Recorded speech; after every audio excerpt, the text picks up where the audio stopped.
আপনি কি ঘরে বসেই শুদ্ধভাবে কোরআন শিখতে চান, অথবা আপনার সন্তানকে শুদ্ধভাবে কোরআন পড়া শিখাতে চান?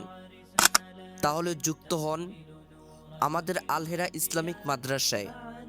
কোরআন তাজবিদ, মাখরাজ, নামাজের দোয়া, প্রয়োজনীয় মাসালা একজন মুসলিমের প্রতিদিন জীবনে দরকারি দোয়াসমূহ সহজ ও সুন্দরভাবে শেখানো হয়। ছেলেদের জন্য অভিজ্ঞ পুরুষ শিক্ষক, মেয়েদের জন্য রয়েছে আলাদা মহিলা শিক্ষিকা। স্কুল কলেজের শিক্ষার্থী, চাকরিজীবী, ব্যবসায়ী, প্রবাসী ও বয়স্ক বাবা মা সবার জন্য রয়েছে আমাদের অনলাইন ক্লাসের ব্যবস্থা। এখনই পাচ্ছেন 3 দিন সম্পূর্ণ ফ্রি ক্লাস করার সুযোগ। আজই যোগাযোগ করুন স্ক্রিনে দেওয়া হোয়াটসঅ্যাপ নাম্বারে। শুরু করুন আপনার দিনী শিক্ষার সুন্দর যাত্রা আলহেরা ইসলামিক মাদ্রাসার সাথে।